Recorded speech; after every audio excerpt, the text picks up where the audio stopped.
Hello everyone and welcome to Cinderful Gaming. In today's video we're going to take a look at the Orruk Warclans Spearhead for Warhammer Age of Sigmar called the Swampskulka Gang. Today's game is played on the fantastic battle mats from our longtime supporters Mithras Games. Top quality battle mats from New Zealand that have a variety of different designs that can suit almost any battlefield you could imagine. In this Spearhead, we've got the following units. First of all, our general is a killer boss on Great Gnashtooth. For units, we have a Merc Knob with Belcher Banner, 3 Man Skewer Bolt Boys, 2 units of 5 Gart Rippers, and a Beast Skewer Killbow.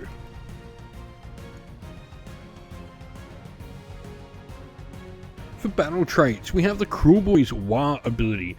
We get to use this once per battle during any combat phase. We pick your general to use this ability, then pick another friendly unit holding within 12 inches of them to be the target. Your general and the target will both gain the strikes first rule. Now, this is a battle trait that is sort of one use only. You want to make sure your general survives, you want to make your general is with a unit that is going to make the best use of that strike first, and that you're targeting something that is going to be worth putting all that power and this single ability into.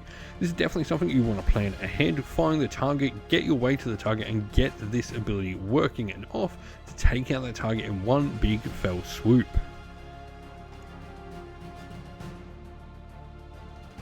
Regiment ability wise, we have 2 options to pick from. The first of these is Noisy Racket. You subtract 1 from wound rolls for attacks made by enemy units in the first battle round. This is just a really solid ability. Minuses to wound are so good. They're much better than minuses to hit, because minuses to hit are much more easily negated, but also minus to hit, you've got the most dice in the pool at that point. You've already shrunk the dice pool when you get to the wound rolls, so even further shrinking what's going to get through to your save rolls is a much better way to put debuffs on. The other option is Covered in Mud, and this is used at the start of the first battle round. You pick a friendly unit to use this ability, and in this battle, that unit is not visible to models that are more than 12 inches away. I don't think this is particularly that great. 12 inch isn't a big distance in Spearhead, you're playing on the much smaller board size, so I think this is going to be wasted on a lot of units, unless it maybe is one of your shooting units sitting in the backfield. It's not going to be the best option. I think just the minus to wound is going to be really powerful. Yes, it only is the first battle round, but it's going to make your opponent have to come towards you, going to allow you to bridge that gap, going to allow you to get some shooting off for free. A really solid ability that I would 100% be picking every time. Enhancement wise, we have 4 options we can give to our general, which is a pretty decent combat character. The first of these is Egomaniac, where if any other friendly units are within your general's combat range, before you allocate a damage point to your general, you roll a dice. On a 4+, you must allocate the damage point to one of those units instead. This is pretty cool, you know, it doesn't necessarily negate the damage, it just shifts where it is away from your general, which is not too bad.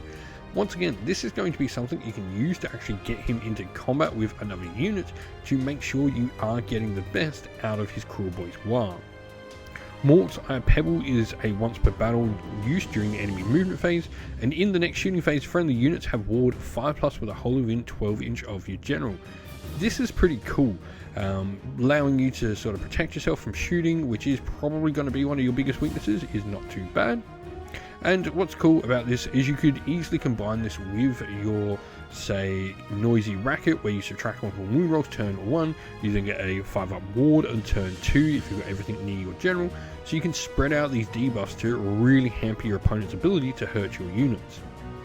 The next one is Cut and Plan. This is once per turn during your hero phase, and you pick a friendly unit holding within 12 inches of your general. If that unit uses a treat abilities, no mortal damage is inflicted upon them, and they can still shoot and or charge later in the turn. I think this is a pretty cool one. This is definitely going to give you a lot of maneuverability, a lot of ability to do tricks. It's going to stop people being able to tie up your shooting units, which actually don't want to be tied up in combat. They don't have shooting combat for the vast majority of things in your force, so you definitely want to be making sure that they're not getting tied up. So yeah, I think this is a really nice one to have. And then you've got last one, Iron Biter Ash. This again is once per battle, and during any combat phase, you pick an enemy unit and combat with your general roll of dice. On a 1 to 4, subtract 1 from hit rolls for attacks made by the rest of that unit. On a 5+, you subtract 1 from hit rolls made for the rest of the battle. It is swingy. If you can get that -1 to hit for the rest of the battle, it's good. I just don't think it's got maybe the benefit of the defensive abilities like Egomaniac or Morksire Pebble, and Cunning Plan is really useful. I think you've got solid options with the Cruel Boys, and you really can't go wrong with any one you pick. Now onto our units, and our first unit is the Killer Boss on Great Gnashtooth, the good old Orc Doggo. This model has 10 health, a 10-inch move, 3+ save, and control score of 2, which is pretty nice. It's a hero cavalry model with its keywords, and in melee it has its jagged boss sticker for 4 attacks, 3s to hit and wound with Ren 1 damage 2, and the crit mortal ability, meaning every time you roll a 6 to hit, this attack will do 2 mortal damage and the attack sequence will end. The Gnashtooth's bone crushing fangs have 5 attacks, 4s to hit, 3s to wound with Ren 1 damage 2 on them as well. Now, you've got your hero phase ability called All Part of the Plan. You pick a friendly unit, hold within 9-inch of this unit to be the target, and you can't pick itself though. But you add 3 to that target's control score, which is nice, you know. You are going to struggle a little bit for control score with the Cruel Boys. In this, you've not got, you know, an awful lot of units, and most units don't have anything too big to write home about for control score. Next is the Beaskewer Killbow. 5 health, a 5-inch move, and 5+ save, control score 2. This thing is pretty frail. It is a war machine, but it does pack quite a bit. The Beaskewer bolts are 2 attacks at a 24-inch range, which is really big for your Spearhead games. 4s to hit, 2s to wound, Ren 2 damage D6 with the crit auto wound ability. Now this is definitely one of the things, if you go for Covered in Mud, this would be the unit I'm picking, because you can just sit back and deal that massive damage at the back of the table. It does have jaggedy blades in combat, which are some crit mortal 1 damage attacks. And then you've got the passive ability of Skewered, where the damage characteristic of this Beach Skewer bolts is 6 when it targets a monster, which is pretty nasty. Next we have a second hero, which is the Merc Knob with Belcher Banner. This model has 6 health, 5-inch move, 4+ save, and control score of 5, as do most of these banner bearer models you can see in the different armies. Now, the Merc Knob Cleaver is 4 attacks, 4s to hit, 3s to wound, Ren 1 damage 2 with the crit mortal ability, which is nice. And it's also got the Breath of the Midrakes, where it can use this during any combat phase. You roll a dice for each enemy unit in combat with it, and on 1, nothing happens. On a 2 to 5, inflict 1 mortal damage, but on a 6, inflict D3 mortal damage. A pretty cool way to get some extra damage, plus he's got crit mortal on his combat attacks. He's not too shabby for Spearhead. Next are the Gut Rippers, which make up the majority of our force. We've got 2 units of 5. They do have 2 health each, though only a 5+ save, movement 5, and control score of 1, which is where the army struggles. Hence why the ability with the Killer Boss on Gnashtooth is pretty good for upping the control score of these guys. The Wicked Hackers are 2 attacks each, hitting on 4s, wounding on 3s with no rend and damage 1, but they do have crit mortal there. Now, scare tactics can be used during any combat phase for an ability. A roll of dice on a 3+, you subtract 1 from hit rolls for attacks that target this unit, though this doesn't have any effect on heroes, as they're much too brave for, you know, the scare tactics of their scary shields and noisy things that they use.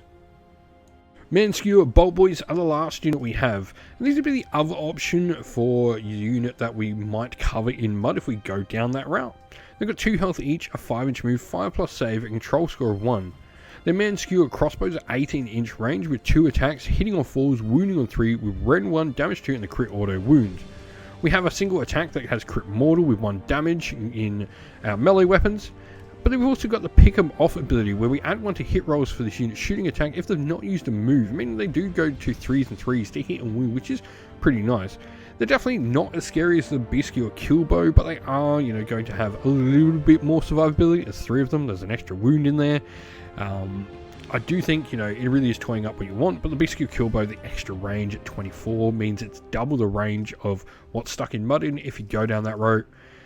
Bolt Boys are still decent though. They're going to provide you with a decent amount of shooting in the 4s that your opponent really has to be worried about, because crit auto wound with 2 damage attacks and Ren 1 coming through is nothing to shirk about.